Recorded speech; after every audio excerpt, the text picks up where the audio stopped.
ਮੇਰੀ ਮਾਲਕਣ ਆਪਣੇ 2 ਮਹੀਨਿਆਂ ਦੇ ਬੇਟੇ ਨੂੰ ਡੱਬਾ ਬੰਦ ਦੁੱਧ ਪਿਆਉਂਦੀ ਸੀ। ਇਸ ਲਈ ਉਸ ਦਾ ਪੁੱਤਰ ਹਰ ਸਮੇਂ ਬਿਮਾਰ ਰਹਿੰਦਾ ਸੀ। ਡਾਕਟਰ ਨੇ ਕਿਹਾ ਕਿ ਬੱਚੇ ਨੂੰ ਮਾਂ ਦੇ ਦੁੱਧ ਦੀ ਸਖਤ ਲੋੜ ਹੈ, ਪਰ ਮਾਲਕਣ ਆਪਣੇ ਪੁੱਤਰ ਨੂੰ ਆਪਣਾ ਦੁੱਧ ਨਹੀਂ ਪਿਆਉਣਾ ਚਾਹੁੰਦੀ ਸੀ। ਮਾਲਕ ਨੇ ਮੈਨੂੰ ਕਿਹਾ ਕਿ ਮੈਂ ਤੁਹਾਨੂੰ 50,000 ਰੁਪਏ ਦੇਵਾਂਗਾ, ਇਸ ਲਈ ਤੁਸੀਂ ਆਪਣਾ ਦੁੱਧ ਮੇਰੇ ਪੁੱਤਰ ਨੂੰ ਪਿਲਾ ਦਿਆ ਕਰੋ। ਮੈਂ 50,000 ਦਾ ਸੁਣ ਕੇ ਮੰਨ ਗਈ। ਮੈਂ ਖੁਸ਼ ਹੋ ਕੇ ਆਪਣੀ ਮਾਲਕ ਦੇ ਬੱਚੇ ਨੂੰ ਦੁੱਧ ਦਿੰਦੀ ਸੀ, ਪਰ ਜਦੋਂ ਵੀ ਮੈਂ ਬੱਚੇ ਨੂੰ ਦੁੱਧ ਪਿਆਉਂਦੀ ਸੀ, ਮਾਲਕ ਮੇਰੇ ਸਿਰ ਉੱਤੇ ਖੜਾ ਹੋ ਜਾਂਦਾ ਅਤੇ ਬੱਚੇ ਨੂੰ ਦੇਖਦਾ ਰਹਿੰਦਾ। ਮੈਨੂੰ ਬਹੁਤ ਸ਼ਰਮ ਆਉਂਦੀ, ਪਰ ਮੈਂ ਉਹਨਾਂ ਨੂੰ ਕੁਝ ਨਹੀਂ ਕਹਿ ਸਕਦੀ ਸੀ, ਕਿਉਂਕਿ ਮੈਨੂੰ 50,000 ਰੁਪਏ ਜੋ ਮਿਲ ਰਹੇ ਸਨ। ਇੱਕ ਵਾਰ ਅੱਧੀ ਰਾਤ ਨੂੰ ਮੈਂ ਬੱਚੇ ਨੂੰ ਦੁੱਧ ਪਿਲਾਉਣ ਹੀ ਲੱਗੀ ਸੀ ਕਿ ਅਚਾਨਕ ਮਾਲਕ ਆ ਗਏ ਅਤੇ ਮੇਰੇ ਹੋਸ਼ ਉੱਡ ਗਏ, ਕਿਉਂਕਿ ਮਾਲਕ ਤਾਂ ਮੇਰੇ ਨਾਲ।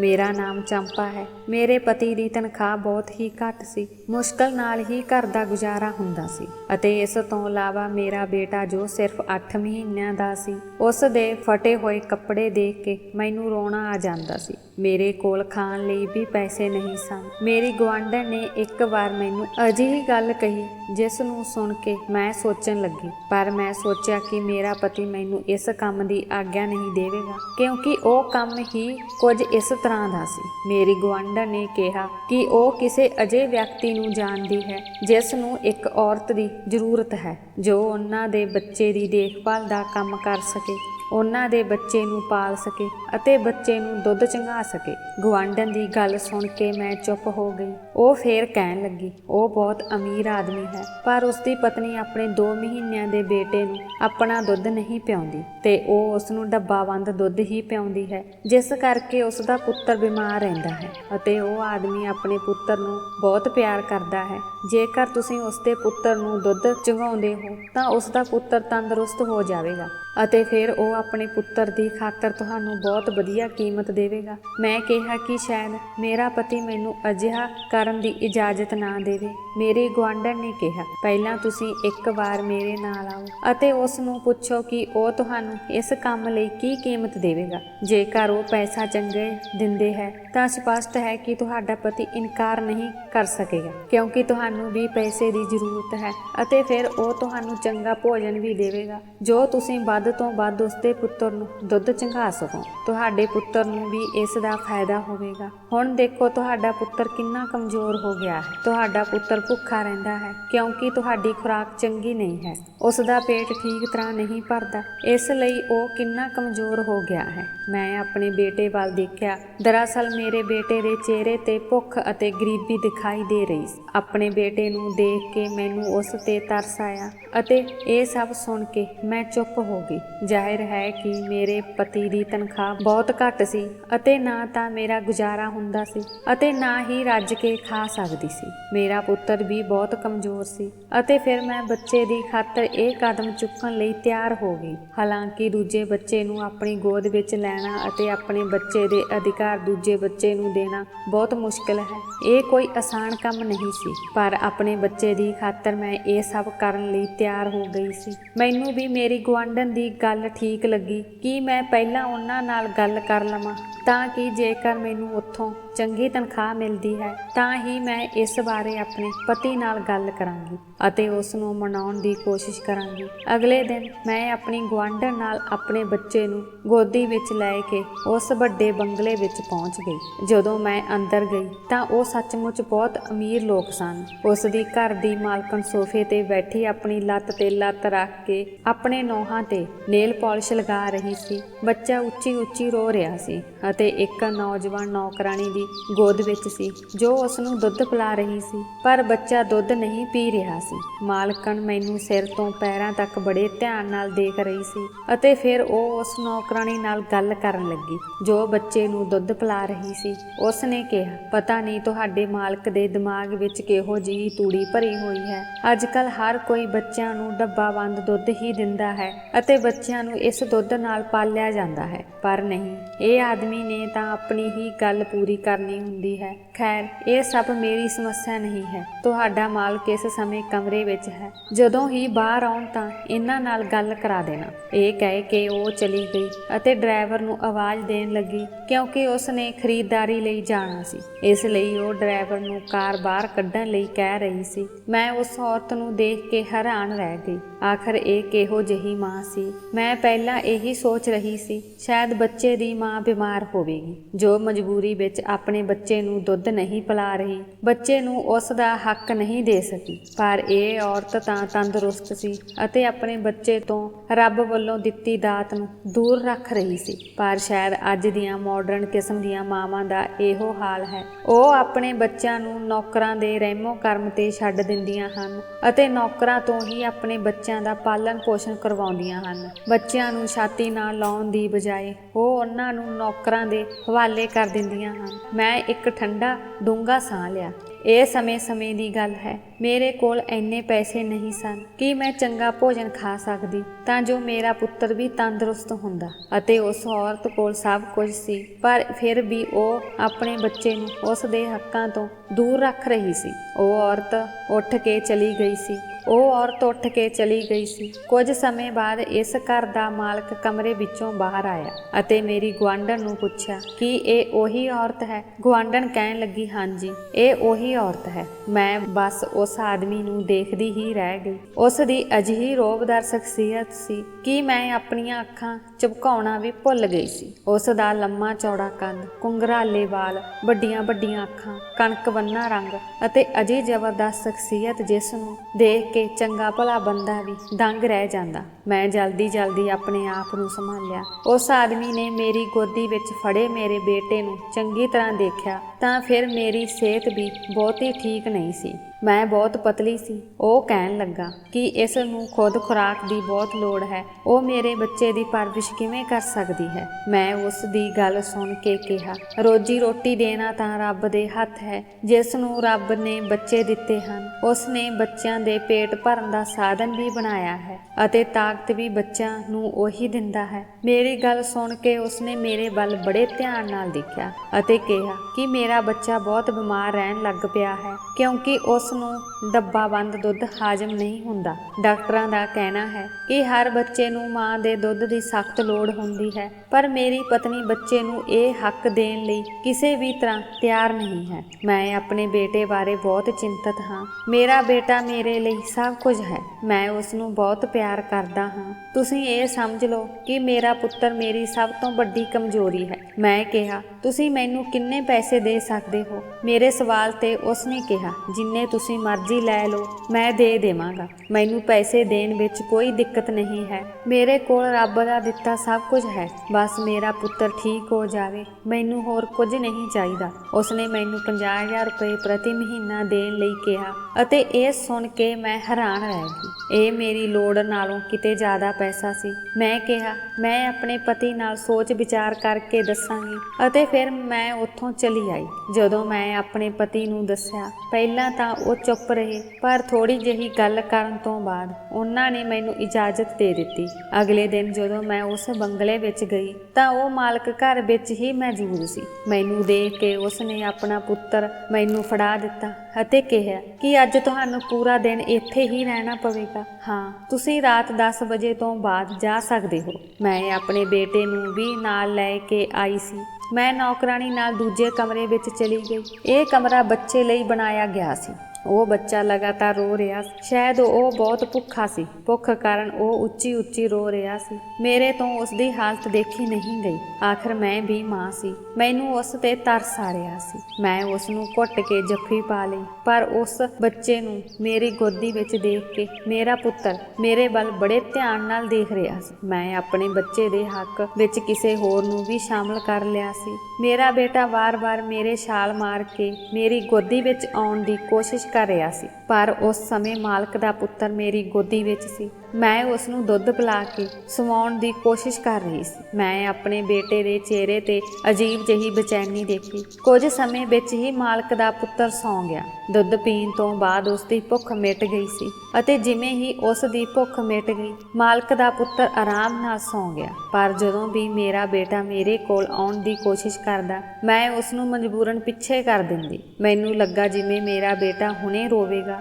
ਇਸ ਲਈ ਮੈਂ ਆਪਣੇ ਬੇਟੇ ਦੇ ਚਾਰੇ ਪਾਸੇ ਮਾਲਕ ਦੇ ਬੱਚੇ ਦੇ ਖਿਡੌਣੇ ਫੈਲਾ ਦਿੱਤੇ। ਫਿਰ ਮੇਰਾ ਬੇਟਾ ਖਿਡੌਣਿਆਂ ਨਾਲ ਖੇਡਣ ਲੱਗ ਗਿਆ। ਮੈਂ ਮਾਲਕ ਦੇ ਬੱਚੇ ਨੂੰ ਸਵਾ ਕੇ ਬਿਸਤਰੇ ਤੇ ਲਿਟਾ ਦਿੱਤਾ। ਕਮਰੇ ਵਿੱਚ ਏਸੀ ਵੀ ਚਾਲੂ ਸੀ ਅਤੇ ਫਿਰ ਮੇਰਾ ਬੱਚਾ ਵੀ ਭੁੱਖਾ ਸੀ। ਉਸ ਦਾ ਵੀ ਸੌਣ ਦਾ ਸਮਾਂ ਹੋ ਗਿਆ ਸੀ। ਮੈਂ ਆਪਣੇ ਬੇਟੇ ਨੂੰ ਵੀ ਸਵਾ ਦਿੱਤਾ, ਪਰ ਹੁਣ ਮੈਂ ਆਪਣੇ ਪੁੱਤਰ ਨੂੰ ਲਟਾਉਣ ਬਾਰੇ ਸੋਚ ਰਹੀ ਸੀ। ਪਰ ਬਿਸਤਰਾ ਮਾਲਕ ਦੇ ਪੁੱਤਰ ਦਾ ਸੀ ਅਤੇ ਮੈਂ ਆਪਣੇ ਪੁੱਤਰ ਨੂੰ ਉਸ ਬੈੱਡ ਤੇ ਨਹੀਂ ਲਿਟਾ ਸਕਦੀ ਸੀ। ਆਖਿਰ ਅਸੀਂ ਗਰੀਬ ਲੋਕ ਸੀ। ਮੇਰੀ ਔਕਾਤ ਨਹੀਂ ਸੀ ਕਿ ਮੈਂ ਮਾਲਕ ਦੇ ਪੁੱਤਰ ਦੇ ਨਰਮ ਗੱਦੀ ਤੇ ਆਪਣੇ ਪੁੱਤਰ ਨੂੰ ਸਵਾ ਸਕਾਂ। ਮੈਂ ਆਪਣੇ ਬੇਟੇ ਨੂੰ ਜ਼ਮੀਨ ਤੇ ਲਿਟਾਇਆ ਅਤੇ ਉਸ ਦੇ ਬਰਾਬਰ ਹੀ ਬੈਠ ਗਈ। ਥੋੜੀ ਦੇਰ ਹੀ ਹੋਈ ਸੀ ਕਿ ਮੇਰੇ ਕਮਰੇ ਦਾ ਦਰਵਾਜ਼ਾ ਖੁੱਲਿਆ ਤੇ ਇੱਕ ਨੌਕਰਾਣੀ ਕਮਰੇ ਵਿੱਚ ਦਾਖਲ ਹੋਈ। ਉਸ ਦੇ ਹੱਥ ਵਿੱਚ ਦੁੱਧ ਦਾ ਗਲਾਸ ਸੀ। ਨੌਕਰਾਣੀ ਨੇ ਮੈਨੂੰ ਦੁੱਧ ਦਾ ਗਲਾਸ ਦਿੱਤਾ। ਮੈਂ ਹੈਰਾਨੀ ਨਾਲ ਉਸ ਵੱਲ ਦੇਖਣ ਲੱਗੀ। ਨੌਕਰਾਣੀ ਨੇ ਕਿਹਾ, ਮਾਲਕ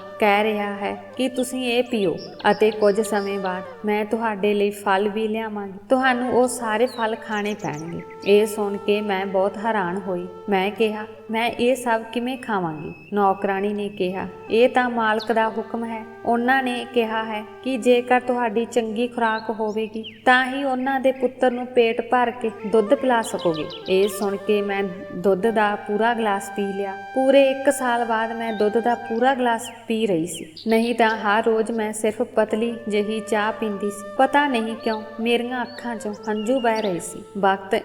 ਵਕਤ ਇਨਸਾਨ ਨੂੰ ਕਿਹੋ ਜਿਹੇ ਮੋੜ ਤੇ ਲੈ ਆਉਂਦਾ ਹੈ। ਪਹਿਲਾਂ ਮੈਂ ਇੱਕ ਰੋਟੀ ਨੂੰ ਤਰਸਦੀ ਸੀ ਅਤੇ ਇੱਥੇ ਦੁਨੀਆ ਦੀ ਹਰ ਚੀਜ਼ ਮੇਰੇ ਸਾਹਮਣੇ ਰੱਖੀ ਹੋਈ ਸੀ। ਮਾਲਕ ਦੇ ਬੱਚੇ ਕਾਰਨ ਕੁਝ ਹੀ ਦਿਨਾਂ ਵਿੱਚ ਮੇਰੀ ਸਿਹਤ ਵਿੱਚ ਫਰਕ ਨਜ਼ਰ ਆਉਣ ਲੱਗਾ। ਮੇਰੀਆਂ ਸੁੱਕੀਆਂ ਹੱਡੀਆਂ ਦਾ ਸਰੀਰ ਹੁਣ ਭਰਨਾ ਸ਼ੁਰੂ ਹੋ ਗਿਆ ਸੀ। ਮੇਰਾ ਚਿਹਰਾ ਚਮਕਣ ਲੱਗ ਪਿਆ ਸੀ। ਜਦੋਂ ਮੈਂ ਆਪਣੇ ਆਪ ਨੂੰ ਸ਼ੀਸ਼ੇ ਵਿੱਚ ਦੇਖਿਆ ਤਾਂ ਮੈਂ ਆਪਣੇ ਆਪ ਨੂੰ ਪਛਾਣ ਨਾ ਸਕੀ। ਮੈਂ ਵਿਆਹ ਤੋਂ ਪਹਿਲਾਂ ਹੀ ਇੰਨੀ ਖੂਬਸੂਰਤ ਨਹੀਂ ਸੀ। ਮੈਂ ਗਰੀਬ ਘਰ ਵਿੱਚ ਪੈਦਾ ਹੋਈ ਸੀ। ਮੈਂ ਇੱਕ ਚੀਜ਼ ਲਈ ਤਰਸਦੀ ਰਹਿੰਦੀ ਸੀ। ਸ਼ੁਰੂ ਤੋਂ ਹੀ ਮੇਰਾ ਸਰੀਰ ਹੱਡੀਆਂ ਦਾ ਪਿੰਜਰਾ ਸੀ ਅਤੇ ਫਿਰ ਬੱਚੇ ਦੇ ਜਨਮ ਤੋਂ ਬਾਅਦ ਮੈਂ ਹੋਰ ਵੀ ਕਮਜ਼ੋਰ ਹੋ ਗਈ ਸੀ। ਪਰ ਜਦੋਂ ਮੈਨੂੰ ਚੰਗੀ ਖੁਰਾਕ ਮਿਲੀ ਤਾਂ ਮੇਰਾ ਸਰੀਰ ਭਰਨਾ ਸ਼ੁਰੂ ਹੋ ਗਿਆ। ਚਿਹਰੇ ਦੀ ਰੰਗਤ ਨਿਖਰ ਗਈ ਸੀ। ਚਿਹਰੇ ਤੇ ਅਜੀਬ ਜਿਹੀ ਚਮਕ ਸੀ। ਹੁਣ ਤਾਂ ਮੇਰਾ ਪਤੀ ਵੀ ਮੈਨੂੰ ਦੇਖ ਕੇ ਖੁਸ਼ ਹੋ ਜਾਂਦਾ ਅਤੇ ਕਹਿੰਦਾ ਕਿ ਹੁਣ ਤਾਂ ਤੂੰ ਬਹੁਤ ਸੋਹਣੀ ਹੋ ਗਈ ਹੈ, ਤੇ ਮੈਂ ਸ਼ਰਮਸਾਰ ਹੋ ਜਾਂਦੀ। 1 ਮਹੀਨਾ ਬੀਤ ਗਿਆ। ਮਾਲਕ ਨੇ ਮੈਨੂੰ ਪੂਰੇ 50,000 ਰੁਪਏ ਦੇ ਦਿੱਤੇ। ਮੈਂ ਪੈਸੇ ਲੈ ਕੇ ਬਹੁਤ ਖੁਸ਼ ਹੋਈ। ਇੰਨੇ ਸਾਰੇ ਪੈਸੇ ਦੇਖ ਕੇ ਮੇਰਾ ਪਤੀ ਵੀ ਬਹੁਤ ਖੁਸ਼ ਸੀ। ਉਹ 5 ਸਾਲਾਂ ਵਿੱਚ ਵੀ ਇੰਨਾ ਪੈਸਾ ਇਕੱਠਾ ਨਹੀਂ ਕਰ ਸਕਦਾ ਸੀ। ਪੈਸੇ ਮਿਲਦੇ ਹੀ ਮੈਂ ਬਹੁਤ ਸਾਰਾ ਘਰੇਲੂ ਸਮਾਨ ਖਰੀਦ ਲਿਆ। ਉਸ ਦਿਨ ਮੈਂ ਆਪਣੇ ਘਰ ਬਹੁਤ ਸਾਰਾ ਖਾਣਾ ਪਕਾਇਆ ਸੀ। ਇਹ ਪਹਿਲੀ ਵਾਰ ਸੀ ਜਦੋਂ ਮੇਰੇ ਪਤੀ ਨੇ ਅਜਿਹਾ ਸਵਾਦੀ ਭੋਜਨ ਖਾਧਾ ਸੀ। ਆਪਣਾ ਖੁਸ਼ਹਾਲ ਘਰ ਦੇਖ ਕੇ ਮੈਂ ਵੀ ਅੰਦਰੋਂ ਬਹੁਤ ਖੁਸ਼ੀ ਮਹਿਸੂਸ ਕਰ ਰਹੀ ਸੀ। ਸਭ ਕੁਝ ਬਹੁਤ ਵਧੀਆ ਚੱਲ ਰਿਹਾ ਸੀ। ਮੈਂ ਰੋਜ਼ ਸਵੇਰੇ ਮਾਲਕ ਦੇ ਘਰ ਜਾਂਦੀ ਸੀ ਅਤੇ ਰਾਤ ਨੂੰ 10 ਵਜੇ ਵਾਪਸ ਆ ਜਾਂਦੀ ਸੀ। ਪਰ ਇੱਕ ਗੱਲ ਮੈਨੂੰ ਅਜੀਬ ਲੱਗੀ। ਗੱਲ ਇਹ ਸੀ ਕਿ ਜਦੋਂ ਵੀ ਮੈਂ ਮਾਲਕ ਦੇ ਲੜਕੇ ਨੂੰ ਕਮਰੇ ਵਿੱਚ ਲੈ ਕੇ ਜਾਂਦੀ ਤਾਂ ਕੁਝ ਸਮੇਂ ਬਾਅਦ ਮਾਲਕ ਵੀ ਕਿਸੇ ਨਾ ਕਿਸੇ ਬਹਾਨੇ ਮੇਰੇ ਕਮਰੇ ਵਿੱਚ ਆ ਜਾਂਦਾ। ਉਹ ਮੈਨੂੰ ਬੜੀਆਂ ਅਜੀਬ ਨਜ਼ਰਾਂ ਨਾਲ ਦੇਖਦਾ ਸੀ। ਮੈਂ ਉਲਝਣ ਮਹਿਸੂਸ ਕਰਦੀ ਸੀ। ਮੈਂ ਤੁਰੰਤ ਉਸ ਦੇ ਬੱਚੇ ਨੂੰ ਗੋਦੀ ਤੋਂ ਉਤਾਰ ਦਿੰਦੀ। ਉਹ ਮੈਨੂੰ ਆਪਣੇ ਪੁੱਤਰ ਬਾਰੇ ਪੁੱਛਣ ਲੱਗਦਾ। ਮੈਨੂੰ ਆਪਣੇ ਮਾਲਕ ਦਾ ਇਹ ਵਤੀਰਾ ਬਹੁਤ ਬੁਰਾ ਲੱਗਦਾ ਸੀ। ਉਹ ਬਿਨਾਂ ਝਿਜਕ ਕਮਰੇ ਵਿੱਚ ਕਿਉਂ ਆ ਜਾਂਦਾ ਹੈ? ਜਦੋਂ ਇਹ ਸਿਲਸਿਲਾ 5-6 ਦਿਨ ਚੱਲਦਾ ਰਿਹਾ ਤਾਂ ਮੈਂ ਉਸ ਨੂੰ ਇੱਕ ਦਿਨ ਕਿਹਾ ਕਿ ਦੇਖੋ ਸਾਹਿਬ, ਮੈਨੂੰ ਤੁਹਾਡਾ ਇਸ ਕਮਰੇ ਵਿੱਚ ਇਸ ਤਰ੍ਹਾਂ ਆਉਣਾ ਚੰਗਾ ਨਹੀਂ ਲੱਗਦਾ। ਤੁਸੀਂ ਬਾਰ-ਬਾਰ ਕਮਰੇ ਵਿੱਚ ਕਿਉਂ ਆ ਜਾਂਦੇ ਹੋ? ਮੇਰੀ ਗੱਲ ਸੁਣ ਕੇ ਉਸ ਨੂੰ ਗੁੱਸਾ ਆ ਗਿਆ। ਉਸ ਨੇ ਕਿਹਾ ਕਿ ਮੈਂ ਤੁਹਾਨੂੰ ਸੱਚ ਦੱਸਾਂ? ਮੈਂ ਕਿਹਾ ਹਾਂਜੀ। ਮਾਲਕ ਨੇ ਕਿਹਾ, ਦੇਖ, ਮੈਂ ਤੁਹਾਨੂੰ ਖਾਣ ਪੀਣ ਦੀਆਂ ਬਹੁਤ ਸਾਰੀਆਂ ਸਾਰੀਆਂ ਚੀਜ਼ਾਂ ਦੇ ਰਿਹਾ ਹਾਂ ਤਾਂ ਜੋ ਮੇਰਾ ਬੱਚਾ ਤੰਦਰੁਸਤ ਰਹੇ। ਮੈਨੂੰ ਸਿਰਫ ਇਹ ਸ਼ੱਕ ਹੈ ਕਿ ਸ਼ਾਇਦ ਤੁਸੀਂ ਮੇਰੇ ਪੁੱਤਰ ਨਾਲੋਂ ਆਪਣੇ ਪੁੱਤਰ ਵੱਲ ਜ਼ਿਆਦਾ ਧਿਆਨ ਦਿੰਦੇ ਹੋ। ਤੁਸੀਂ ਮੇਰੇ ਪੁੱਤਰ ਨੂੰ ਭੁੱਖਾ ਰੱਖਦੇ ਹੋ ਅਤੇ ਆਪਣੇ ਬੱਚੇ ਨੂੰ ਪੂਰਾ ਦੁੱਧ ਪਿਲਾਉਂਦੇ ਹੋ। ਮੇਰੇ ਮਨ ਵਿੱਚ ਸਿਰਫ ਇਹੀ ਸ਼ੱਕ ਰਹਿੰਦਾ ਹੈ। ਜੇਕਰ ਮੈਂ ਇੰਨਾ ਪੈਸਾ ਖਰਚ ਕਰ ਰਿਹਾ ਹਾਂ ਤਾਂ ਮੈਂ ਆਪਣੇ ਬੱਚੇ ਲਈ ਕਰ ਰਿਹਾ ਹਾਂ। ਮਾਲਕ ਦੀ ਗੱਲ ਸੁਣ ਕੇ ਮੇਰਾ ਦਿਮਾਗ ਘੁੰਮ ਰਿਹਾ ਸੀ। ਉਹ ਮੇਰੇ ਬਾਰੇ ਕੀ ਸੋਚਦਾ ਸੀ? ਕੀ ਮੈਂ ਬੇਈਮਾਨ ਹਾਂ ਅਤੇ ਕੀ ਮੈਂ ਉਸ ਦਾ ਖਾ ਕੇ ਆਪਣੇ ਬੱਚੇ ਨੂੰ ਤੰਦਰੁਸਤ ਕਰੂੰਗੀ ਅਤੇ ਉਸ ਦੇ ਬੱਚੇ ਨੂੰ ਭੁੱਖਾ ਰੱਖਾਂਗੀ? ਮੈਂ ਕਿਹਾ, ਸਾਹਿਬ, ਮੈਂ ਗਰੀਬ ਜ਼ਰੂਰ ਹਾਂ ਪਰ ਮੈਂ ਨਮਕ ਹਰਾਮ ਨਹੀਂ ਹਾਂ ਅਤੇ ਜੇਕਰ ਤੁਹਾਨੂੰ ਅਜਿਹਾ ਸ਼ੱਕ ਹੋਵੇ ਤਾਂ ਠੀਕ ਹੈ। ਤੁਸੀਂ ਇਹ ਦੇਖਣ ਲਈ ਕਿਸੇ ਔਰਤ ਨੂੰ ਨੌਕਰੀ ਤੇ ਰੱਖੋ ਕਿ ਮੈਂ ਤੁਹਾਡੇ ਬੱਚੇ ਨੂੰ ਦੁੱਧ ਚੁੰਘਾਉਂਦੀ ਹਾਂ ਜਾਂ ਨਹੀਂ। ਇਹ ਕਹਿ ਕੇ ਮੈਂ ਆਪਣੇ ਬੱਚੇ ਨੂੰ ਗੋਦੀ ਵਿੱਚ ਚੁੱਕ ਕੇ ਬਾਹਰ ਜਾਣ ਲੱਗੀ। ਉਹ ਮੈਨੂੰ ਪਿੱਛੋਂ ਆਵਾਜ਼ ਮਾਰਦਾ ਰਿਹਾ ਪਰ ਮੈਂ ਨਾ ਰੁਕੀ ਅਤੇ ਆਪਣੇ ਘਰ ਆ ਗਈ। ਮੈਂ ਗਰੀਬ ਜ਼ਰੂਰ ਸੀ ਪਰ ਬੇਈਮਾਨ ਨਹੀਂ ਸੀ। ਮੈਂ ਇੰਨੀਆਂ ਗੱਲਾਂ ਸੁਣ ਕੇ ਕਿਉਂ ਰੁਕਦੀ? ਮੈਂ ਆਪਣੇ ਬੱਚੇ ਦਾ ਹੱਕ ਉਸਦੇ ਪੁੱਤਰ ਨੂੰ ਦੇ ਰਹੀ ਸੀ। ਜਦੋਂ ਤੱਕ ਮੈਂ ਉੱਥੇ ਸੀ ਉਸ ਦਾ ਖਿਆਲ ਵੀ ਰੱਖਦੀ ਸੀ ਤੇ ਉਸਦੇ ਬੱਚੇ ਦੀ ਦੇਖਭਾਲ ਵੀ ਕਰਦੀ ਸੀ ਅਤੇ ਉਸਦੇ ਬੱਚੇ ਦੇ ਖਿਡੌਣਿਆਂ ਨਾਲ ਆਪਣੇ ਬੱਚੇ ਦਾ ਮਨੋਰੰਜਨ ਕਰਵਾਉਂਦੀ ਰਹਿੰਦੀ ਸੀ। ਹਾਲਾਂਕਿ ਮੇਰੀ ਗੋਦ ਤੇ ਮੇਰੇ ਬੱਚੇ ਦਾ ਹੱਕ ਸੀ ਪਰ ਮੈਂ ਉਸ ਵੱਲ ਧਿਆਨ ਨਹੀਂ ਦਿੰਦੀ ਸੀ। ਉਸੇ ਰਾਤ ਮੇਰੇ ਉੱਤੇ ਇੱਕ ਹੋਰ ਮੁਸੀਬਤ ਆ ਗਈ। ਮੇਰੇ ਪਤੀ ਘਰ ਆ ਰਹੇ ਸਨ ਕਿ ਰਸਤੇ ਵਿੱਚ ਉਹਨਾਂ ਦਾ ਐਕਸੀਡੈਂਟ ਹੋ ਗਿਆ। ਮੈਨੂੰ ਇੱਕ ਕਾਲ ਆਈ ਅਤੇ ਕਿਸੇ ਨੇ ਮੈਨੂੰ ਦੱਸਿਆ ਕਿ ਤੁਹਾਡੇ ਪਤੀ ਦਾ ਐਕਸੀਡੈਂਟ ਹੋ ਗਿਆ ਹੈ। ਮੈਂ ਇੰਨਾ ਸੁਣਦੇ ਹੀ ਪਰੇਸ਼ਾਨ ਹੋ ਗਈ। ਮੇਰੇ ਹੱਥੋਂ ਫੋਨ ਡਿੱਗ ਗਿਆ। ਮੈਂ ਜਦੋਂ ਹਸਪਤਾਲ ਪਹੁੰਚੀ, ਹਾਦਸਾ ਬਹੁਤ ਵੱਡਾ ਸੀ। ਕਾਫੀ ਖੂਨ ਵਹਿ ਗਿਆ। ਡਾਕਟਰਾਂ ਨੇ ਕਿਹਾ ਸੀ ਕਿ ਤੁਹਾਡੇ ਪਤੀ ਦਾ ਬਚਣਾ ਮੁਸ਼ਕਲ ਹੈ। ਮੈਂ ਰੋਂਦੀ ਰੋਂਦੀ ਰੱਬ ਅੱਗੇ ਆਪਣੇ ਪਤੀ ਦੀ ਜਾਨ ਦੀ ਭੀਖ ਮੰਗ ਰਹੀ ਸੀ ਪਰ ਰੱਬ ਨੇ ਮੇਰੇ ਤੇ ਕੋਈ ਰਹਿਮ ਨਹੀਂ ਕੀਤਾ। ਮੇਰਾ ਪਤੀ ਮੈਨੂੰ ਛੱਡ ਕੇ ਚਲਾ ਗਿਆ। ਜਦੋਂ ਡਾਕਟਰ ਨੇ ਮੈਨੂੰ ਦੱਸਿਆ ਕਿ ਤੁਹਾਡਾ ਪਤੀ ਇਸ ਦੁਨੀਆ ਵਿੱਚ ਨਹੀਂ ਰਿਹਾ ਤਾਂ ਮੈਂ ਬੇਹੋਸ਼ ਹੋ ਗਈ ਸੀ। ਜਦੋਂ ਮੈਨੂੰ ਹੋਸ਼ ਆਈ ਤਾਂ ਮੇਰਾ ਸਭ ਕੁਝ ਲੁੱਟਿਆ ਗਿਆ ਸੀ। ਕਦੇ ਮੈਂ ਆਪਣੇ ਬੱਚੇ ਵੱਲ ਦੇਖਦੀ ਜੋ ਅਜੇ ਕੁਝ ਮਹੀਨਿਆਂ ਦਾ ਹੀ ਸੀ ਅਤੇ ਕਦੇ ਮੈਂ ਆਪਣੇ ਪਤੀ ਦੀ ਮ੍ਰਿਤਕ ਦੇਹ ਨੂੰ ਦੇਖਦੀ। ਮੈਂ ਫੁੱਟ-ਫੁੱਟ ਕੇ ਰੋ ਰਹੀ ਸੀ। ਮੈਨੂੰ ਕੁਝ ਸਮਝ ਨਹੀਂ ਆ ਰਿਹਾ ਕਿ ਕੀ ਕਰਾਂ। ਮੈਨੂੰ ਕੋਈ ਹੋਸ਼ ਨਹੀਂ ਸੀ। ਕਦੋਂ ਮੇਰੇ ਪਤੀ ਦਾ ਪੋਸਟਮਾਰਟਮ ਹੋਇਆ ਅਤੇ ਕਦੋਂ ਉਸ ਨੂੰ ਘਰ ਲਿਜਾਇਆ ਗਿਆ। ਮੇਰੀ ਪੂਰੀ ਦੁਨੀਆ ਹੀ ਲੁੱਟ ਗਈ ਸੀ। ਮੇਰੇ ਘਰ ਲੋਕਾਂ ਦੀ ਭੀੜ ਲੱਗੀ ਹੋਈ ਸੀ। ਮੇਰੇ ਪਤੀ ਦਾ ਅੰਤਿਮ ਸੰਸਕਾਰ ਹੋ ਗਿਆ। ਮੈਂ ਸਾਰੀ ਰਾਤ ਰੋਂਦਿਆਂ ਹੀ ਗੁਜ਼ਾਰੀ ਜਦੋਂ ਕਿ ਮੇਰੇ ਪੁੱਤਰ ਨੂੰ ਇਹ ਵੀ ਪਤਾ ਨਹੀਂ ਸੀ ਕਿ ਉਸ ਦਾ ਪਿਤਾ ਉਸ ਨੂੰ ਇਸ ਦੁਨੀਆ ਵਿੱਚ ਇਕੱਲਾ ਛੱਡ ਗਿਆ। ਜੋ ਵੀ ਮੈਨੂੰ ਅਤੇ ਮੇਰੇ ਬੱਚੇ ਨੂੰ ਦੇਖਦਾ ਉਹ ਕਹਿੰਦਾ ਹੈ, ਤੁਸੀਂ ਜਵਾਨ ਹੋ ਅਤੇ ਹਾਂ, ਫਿਰ ਇਹ ਮਾਸੂਮ ਜਿਹਾ ਬੱਚਾ ਤੁਹਾਡੇ ਨਾਲ ਹੈ। ਤੁਸੀਂ ਆਪਣੀ ਅੱਗੇ ਦੀ ਜ਼ਿੰਦਗੀ ਕਿਵੇਂ ਬਿਤਾਓਗੇ? ਤੇਰਾ ਪਤੀ ਤੈਨੂੰ ਜਵਾਨੀ ਵਿੱਚ ਹੀ ਛੱਡ ਕੇ ਇਸ ਦੁਨੀਆ ਤੋਂ ਚਲਾ ਗਿਆ। ਮੈਂ ਘਬਰਾਹਟ ਵਿੱਚ ਬੈਠੀ ਸੀ ਅਤੇ ਫਿਰ ਅਗਲੇ ਦਿਨ ਇੱਕ ਵੱਡੀ ਕਾਰ ਮੇਰੇ ਘਰ ਦੇ ਦਰਵਾਜ਼ੇ ਤੇ ਬਾਹਰ ਆ ਕੇ ਰੁਕ ਗਈ। ਗਲੀ ਦੇ ਬੱਚੇ ਉਸ ਕਾਰ ਨਾਲ ਭੱਜਦੇ ਹੋਏ ਆਏ। ਹਰ ਕੋਈ ਉਸ ਵੱਡੀ ਕਾਰ ਵੱਲ ਫਟੀਆਂ ਅੱਖਾਂ ਨਾਲ ਦੇਖ ਰਿਹਾ ਸੀ। ਆਖਰ ਸਾਡੇ ਛੋਟੇ ਜਿਹੇ ਇਲਾਕੇ ਵਿੱਚ ਇਹ ਵੱਡੀ ਗੱਡੀ ਕਿੱਥੋਂ ਆ ਗਈ ਸੀ? ਉਦੋਂ ਹੀ ਸਾਡੇ ਘਰ ਦਾ ਦਰਵਾਜ਼ਾ ਖੁੱਲਿਆ ਅਤੇ ਮੇਰਾ ਮਾਲਕ ਘਰ ਵਿੱਚ ਦਾਖਲ ਹੋਇਆ। ਪਿੰਡ ਦੀਆਂ ਔਰਤਾਂ ਮੂੰਹ ਖੋਲ ਕੇ ਉਸ ਵੱਲ ਦੇਖਣ ਲੱਗ ਪਈਆਂ। ਮਾਲਕ ਸਾਰਿਆਂ ਨੂੰ ਅਣਗੌਲਿਆਂ ਕਰਦਾ ਹੋਇਆ ਮੇਰੇ ਵੱਲ ਆ ਗਿਆ। ਉਹ ਸਥਿਤੀ ਦੀ ਗੰਭੀਰਤਾ ਤੋਂ ਜਾਣੂ ਸੀ। ਉਸ ਨੂੰ ਇਹ ਵੀ ਖਬਰ ਮਿਲੀ ਸੀ ਕਿ ਬੀਤੀ ਰਾਤ ਮੇਰੇ ਪਤੀ ਦੀ ਇੱਕ ਦੁਰਘਟਨਾ ਵਿੱਚ ਮੌਤ ਹੋ ਗਈ ਹੈ। ਮੇਰੇ ਮਾਲਕ ਨੇ ਮੇਰੇ ਪਤੀ ਦੀ ਮੌਤ ਦੇ ਅਫਸੋਸ ਪ੍ਰਗਟ ਕੀਤਾ।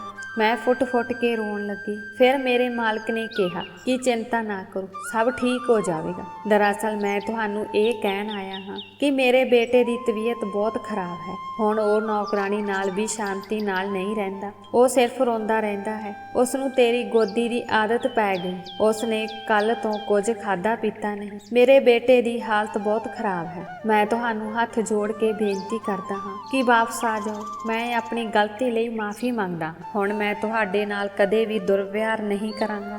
ਉਸ ਦਿਨ ਮੈਂ ਆਪਣੇ ਬੱਚੇ ਨੂੰ ਲੈ ਕੇ ਬਹੁਤ ਭਾਵੁਕ ਹੋ ਗਿਆ ਸੀ ਕਿਉਂਕਿ ਜਿਸ ਬੱਚੇ ਦੀ ਅਸਲੀ ਮਾਂ ਉਸ ਦੀ ਸਕੀ ਨਹੀਂ ਬਣੀ ਤਾਂ ਮੈਂ ਦੁੱਧ ਪਿਲਾਉਣ ਵਾਲੀ ਔਰਤ ਤੇ ਕਿਵੇਂ ਭਰੋਸਾ ਕਰ ਸਕਦਾ ਹਾਂ ਜੋ ਸਿਰਫ ਆਪਣਾ ਦੁੱਧ ਪਿਲਾ ਰਹੀ ਸੀ। ਮਾਲਕ ਦੀ ਗੱਲ ਸੁਣ ਕੇ ਮੈਂ ਵੀ ਸਮਝ ਗਈ ਕਿ ਮਾਲਕ ਆਪਣੀ ਥਾਂ ਠੀਕ ਸੀ।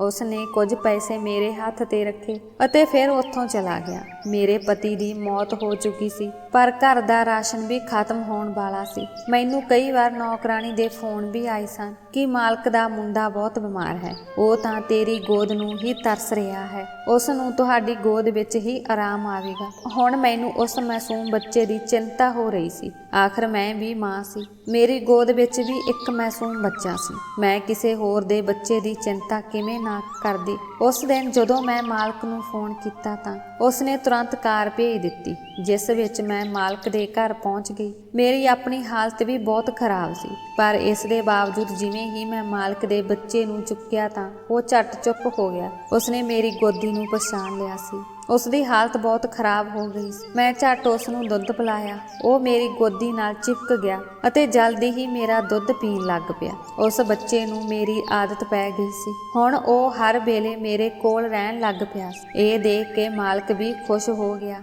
ਅਤੇ ਫਿਰ ਇੱਕ ਦਿਨ ਉਹ ਮੇਰੇ ਕੋਲ ਆਇਆ ਅਤੇ ਕਹਿਣ ਲੱਗਾ ਕਿ ਜੇਕਰ ਤੈਨੂੰ ਠੀਕ ਲੱਗੇ ਤਾਂ ਇੱਥੇ ਹੀ ਰੁਕ ਜਾਓ, ਮੈਂ ਤੇਰੇ ਲਈ ਕੁਆਟਰ ਖਾਲੀ ਕਰਾ ਦਿਆਂਗਾ। ਵੈਸੇ ਵੀ ਤੁਹਾਡਾ ਹੁਣ ਇਸ ਦੁਨੀਆ ਵਿੱਚ ਕੋਈ ਨਹੀਂ ਹੈ, ਤੁਸੀਂ ਰਾਤ ਨੂੰ ਇਕੱਲੇ ਘਰ ਜਾਂਦੇ ਹੋ ਅਤੇ ਸਵੇਰੇ ਵਾਪਸ ਆਉਂਦੇ ਹੋ, ਤਾਂ ਬਿਹਤਰ ਹੈ ਕਿ ਤੁਸੀਂ ਇਕੱਲੇ ਰਹਿਣ ਦੀ ਬਜਾਏ ਇੱਥੇ ਹੀ ਰਹੋ। ਮਾਲਕ ਨੇ ਜੋ ਕਿਹਾ ਉਹ ਮੈਨੂੰ ਸਹੀ ਲੱਗਿਆ।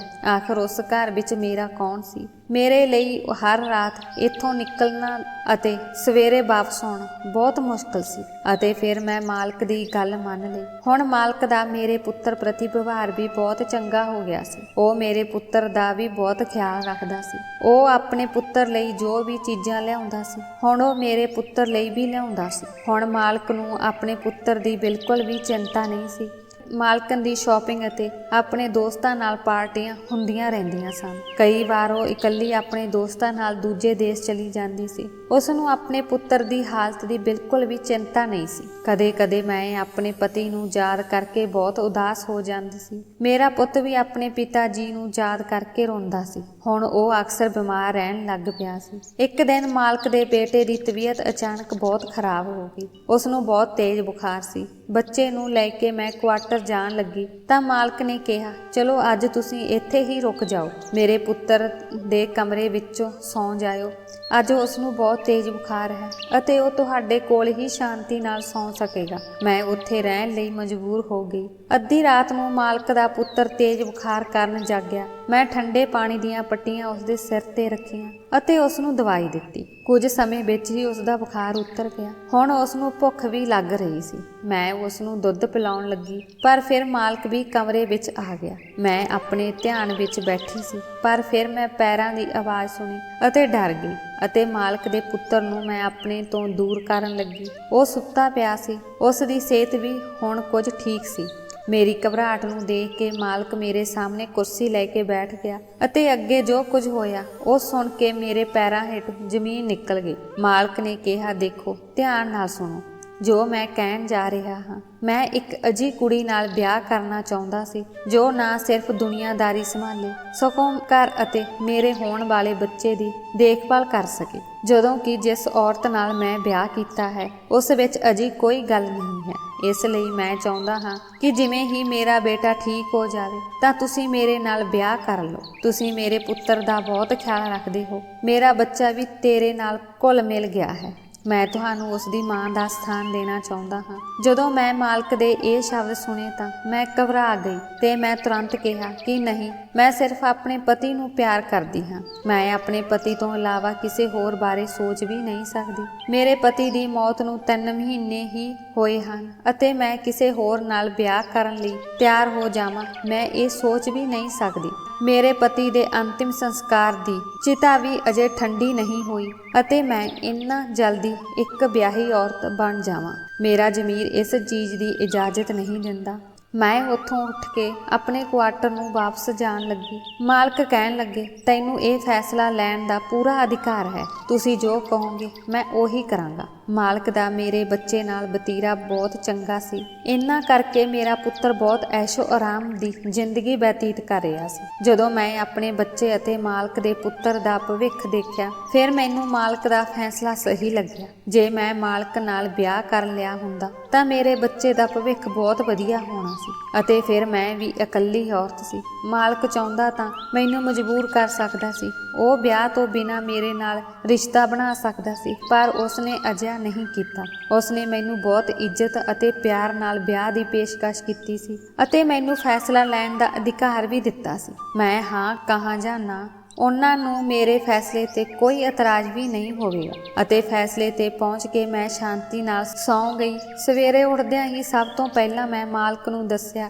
ਕਿ ਮੇਰਾ ਫੈਸਲਾ ਹੈ ਕਿ ਮੈਂ ਵਿਆਹ ਕਰਨ ਲਈ ਤਿਆਰ ਹਾਂ। ਮਾਲਕ ਮੇਰੇ ਫੈਸਲੇ ਤੋਂ ਖੁਸ਼ ਸੀ, ਪਰ ਜਦੋਂ ਮਾਲਕ ਨੂੰ ਇਸ ਬਾਰੇ ਪਤਾ ਲੱਗਾ ਤਾਂ ਉਹ ਗੁੱਸੇ ਵਿੱਚ ਆ ਗਈ। ਉਸ ਸਮੇਂ ਉਸਨੇ ਆਪਣੇ ਪਤੀ ਦੇ ਮੂੰਹ ਤੇ ਥੱਪੜ ਮਾਰਿਆ ਅਤੇ ਕਿਹਾ, ਤੇਰੀ ਹਿੰਮਤ ਕਿਵੇਂ ਹੋਈ ਇੱਕ ਨੌਕਰਾਣੀ ਨਾਲ ਵਿਆਹ ਕਰਨ ਦੀ। ਮਾਲਕਣ ਇੱਕ ਅਮੀਰ ਪਿਤਾ ਦੀ ਵਿਗੜੀ ਹੋਈ ਸੰਤਾਨ ਸੀ ਅਤੇ ਉਹ ਮਾਲਕ ਨੂੰ ਆਪਣਾ ਗੁਲਾਮ ਸਮਝਦੀ ਸੀ, ਪਰ ਮਾਲਕ ਨੇ ਉਸ ਨੂੰ ਕੁਝ ਨਹੀਂ ਕਿਹਾ ਅਤੇ ਮਾਲਕਣ ਦੇ ਮੂੰਹ ਤੇ ਤਲਾਕ ਦੇ ਕਾਗਜ਼ ਮਾਰੇ ਅਤੇ ਉਸ ਨੂੰ ਕਿਹਾ ਕਿ ਹੁਣ ਇਹ ਘਰ ਛੱਡ ਦਿਓ। ਮੇਰੇ ਘਰ ਅਤੇ ਮੇਰੀ ਜ਼ਿੰਦਗੀ ਵਿੱਚ ਤੇਰੇ ਲਈ ਕੁਝ ਨਹੀਂ ਬਚਿਆ। ਜੋ ਔਰਤ ਆਪਣੇ ਬੱਚੇ ਦੀ ਨਹੀਂ ਹੋ ਸਕਦੀ, ਉਹ ਮੇਰੀ ਕਿੱਥੋਂ ਹੋਵੇਗੀ। ਮਤਰੇਈ ਮਾਂ ਵੀ ਆਪਣੇ ਬੱਚਿਆਂ ਨਾਲ ਅਜਿਹਾ ਸਲੂਕ ਨਹੀਂ ਕਰਦੀ ਜਿਵੇਂ ਤੁਸੀਂ ਆਪਣੇ ਬੱਚੇ ਨਾਲ ਕਰਦੇ ਹੋ। ਮਾਲਕਣ ਚੀਕਦੀ ਰਹੀ ਅਤੇ ਆਪਣੇ ਪਿਤਾ ਨੂੰ ਬੁਲਾਇਆ, ਪਰ ਮਾਲਕ ਵੀ ਉਸ ਸਮੇਂ ਬਹੁਤ ਗੁੱਸੇ ਵਿੱਚ ਸੀ। ਉਹ ਕਿਸੇ ਦਾ ਕੋਈ ਗੱਲ ਨਹੀਂ ਸੁਣ ਰਿਹਾ ਸੀ। ਕੁਝ ਦੇਰ ਬਾਅਦ ਇੱਕ ਬਹੁਤ ਵੱਡੀ ਗੱਡੀ ਆ ਗਈ ਅਤੇ ਮਾਲਕਣ ਸਦਾ ਲਈ ਘਰੋਂ ਚਲੀ ਗਈ। ਮੈਨੂੰ ਧਮਕੀ ਵੀ ਦੇ ਗਈ ਸੀ ਕਿ ਮੈਂ ਤੁਹਾਨੂੰ ਦੋਵਾਂ ਨੂੰ ਦੇਖ ਲਵਾਂਗੀ। ਅਗਲੇ ਹੀ ਦਿਨ ਮੈਂ ਬਹੁਤ ਸਾਦੇ ਢੰਗ ਨਾਲ ਮਾਲਕ ਨਾਲ ਵਿਆਹ ਕਰਵਾ ਲਿਆ। ਮੇਰੀ ਮਾਲਕਣ ਦੇ ਪਿਤਾ ਉਸ ਨੂੰ ਹਮੇਸ਼ਾ ਲਈ ਅਮਰੀਕਾ ਲੈ ਗਏ ਸਨ ਅਤੇ ਕਹਾਣੀ ਇੱਥੇ ਹੀ ਖਤਮ ਹੋ ਗਈ। ਪਰ ਮੈਨੂੰ ਬਹੁਤ ਅਫਸੋਸ ਹੋਇਆ ਸੀ ਕਿ ਕਾਸ਼ ਮਾਲਕਣ ਆਪਣੇ ਪੁੱਤਰ ਨੂੰ ਕੁਝ ਸਮਾਂ ਦਿੰਦੀ ਅਤੇ ਇਸ ਘਰ ਨੂੰ ਸਮਝਦੀ, ਆਪਣੇ ਪਤੀ ਦੀ ਸੇਵਾ ਅਤੇ ਸਤਿਕਾਰ ਕਰਦੀ। ਪਰ ਮਾਲਕਿਨ ਦੇ ਤਾਂ ਸ਼ੌਂਕ ਹੀ ਵੱਖਰੇ ਸੀ। ਉਸ ਨੂੰ ਆਪਣੇ ਦੋਸਤਾਂ, ਪਾਰਟੀਆਂ ਅਤੇ ਖਰੀਦਦਾਰੀ ਤੋਂ ਇਲਾਵਾ ਕਿਸੇ ਚੀਜ਼ ਦੀ ਪਰਵਾਹ ਨਹੀਂ ਸੀ। ਮੇਰੇ ਵਿਆਹ ਦੌਰਾਨ ਮੈਂ ਸੋਚਦੀ ਸੀ ਕਿ ਕੀ ਮੈਂ ਇਹ ਫੈਸਲਾ ਲੈ ਕੇ ਕੁਝ ਗਲਤ ਤਾਂ ਨਹੀਂ ਕੀਤਾ, ਪਰ ਵਿਆਹ ਤੋਂ ਬਾਅਦ ਮੈਂ ਆਪਣੇ ਪਤੀ ਦਾ ਮੇਰੇ ਲਈ ਪਿਆਰ ਦੇਖਿਆ। ਉਹ ਆਪਣੇ ਆਪ ਨੂੰ ਖੁਸ਼ਕਿਸਮਤ ਸਮਝਣ ਲੱਗੀ। ਸ਼ਾਇਦ ਇਹ ਸਭ ਕਿਸਮਤ ਵਿੱਚ ਲਿਖਿਆ ਹੋਇਆ ਸੀ। ਮੇਰੇ ਪੁੱਤਰ ਨੂੰ ਆਪਣੇ ਪਿਤਾ ਦਾ ਪਿਆਰ ਮਿਲ ਰਿਹਾ ਸੀ। ਇਸ ਦੇ ਨਾਲ ਹੀ ਮਾਲਕ ਦੇ ਪੁੱਤਰ ਨੂੰ ਵੀ ਮਾਂ ਦਾ ਪਿਆਰ ਮਿਲ ਰਿਹਾ ਸੀ। ਮੈਂ ਪਰਮਾਤਮਾ ਦਾ ਧੰਨਵਾਦ ਕੀਤਾ ਕਿ ਕਿਵੇਂ ਉਸਨੇ ਇੱਕ ਰਾਸਤਾ ਬੰਦ ਕੀਤਾ ਅਤੇ ਇੱਕ ਹੋਰ ਨਵਾਂ ਰਾਸਤਾ ਖੋਲ੍ਹ ਦਿੱਤਾ ਅਤੇ ਮੇਰੀ ਜ਼ਿੰਦਗੀ ਖੁਸ਼ੀਆਂ ਨਾਲ ਭਰ ਦਿੱਤੀ। ਦੋਵੇਂ ਬੱਚੇ ਬਹੁਤ ਖੁਸ਼ ਹੋਏ ਕਿਉਂਕਿ ਉਹਨਾਂ ਦੀ ਜ਼ਿੰਦਗੀ ਵਿੱਚ ਮਾਪਿਆਂ ਦੇ ਪਿਆਰ ਦੀ ਕੋਈ ਕਮੀ ਨਹੀਂ ਸੀ। ਤਾਂ ਦੋਸਤੋ, ਅੱਜ ਸਾਡੀ ਇਹ ਕਹਾਣੀ ਸੀ। ਤੁਹਾਨੂੰ ਇਹ ਕਿਵੇਂ ਲੱਗੀ? ਜੇਕਰ ਤੁਹਾਨੂੰ ਚੰਗੀ ਲੱਗੀ ਤਾਂ ਕਮੈਂਟ ਬਾਕਸ ਵਿੱਚ ਜ਼ਰੂਰ ਦੱਸਣਾ। ਹਰ ਰੋਜ਼ ਨਵੀਂ ਕਹਾਣੀ ਸੁਣਨ ਲਈ ਸਾਡੇ ਚੈਨਲ ਨੂੰ ਲਾਈਕ ਅਤੇ ਸਬਸਕ੍ਰਾਈਬ ਕਰਨਾ। ਧੰਨਵਾਦ।